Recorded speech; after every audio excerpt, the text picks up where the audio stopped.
give a very quick introduction. This is the latest in a number of informal video discussions the team at Customer Attuned are producing, where we're looking to explore a range of topics that we've worked on with our clients over the past few years. So in today's discussion, I'm joined by my fellow director, David Brown, to have a quick chat about an area where we've supported several clients quite recently, and that is the area around sales capability.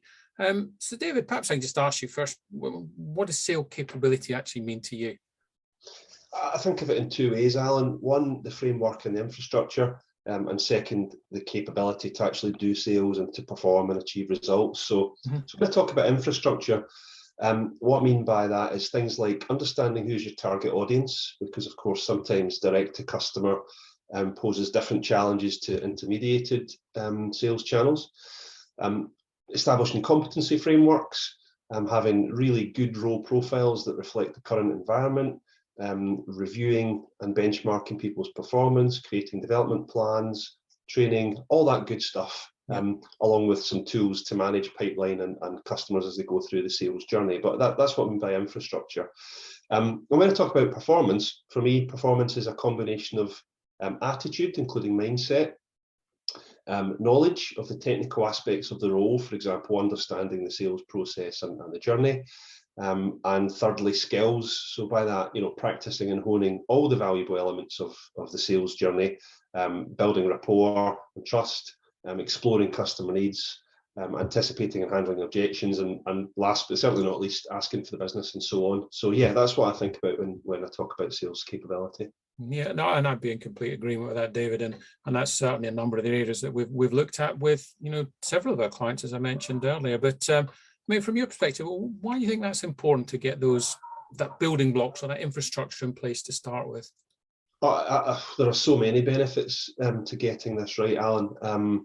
If I pick out three, really, just to start, first and foremost, getting your message out to the customer really clearly, consistently, and in a compelling way. But by all the right people, not just the sales force. That's so important to help bring the proposition to life for me. Secondly, it drives the result, which of course is where the value is for the business. And thirdly, it helps develop people, it helps develop talent, and it creates paths for careers and succession in a business. Yeah, and I think getting the value and the results out of that becomes something obviously which makes it worthwhile investing in. Absolutely. But again, thinking about how you then actually go about developing that, what would you say is some of the key steps that we'd want to go through? I mean, it can be complex, but I guess it doesn't need to be. So for me, it's really important just to start with, well, where are you now versus where you want to get to, and then what's in the gap between the two. I think it's really important to understand that, because otherwise, it's a bit like walking in the woods without a map. You've got no chance of finding where you want to get to.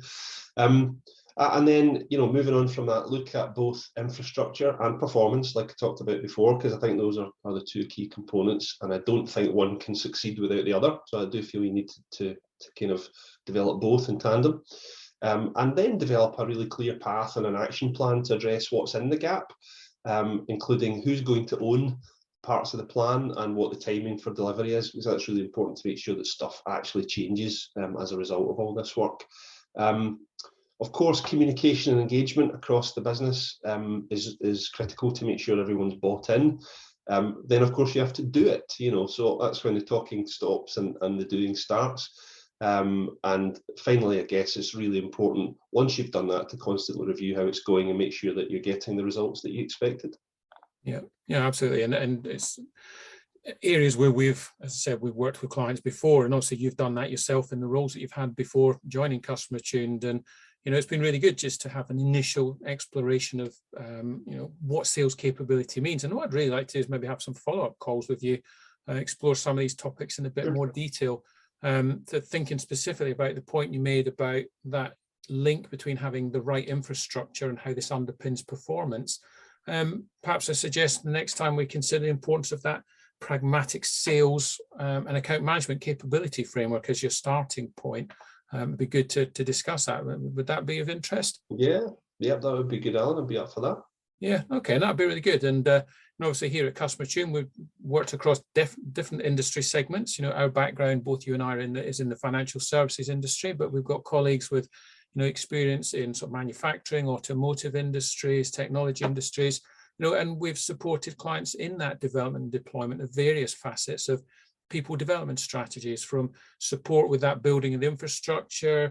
We've had a big focus on the design and delivery of actual training programs, and then that follow-up support with coaching and other embedding activities. So, more details can be found on our website, or people, if they like this video and want to find out more, contact me directly using the details shown on the screen. And if you found the video helpful, please post a comment and or share it with others to whom you think this would be of interest. So thanks, David, and we'll catch up again soon. Cool, thanks, Alan.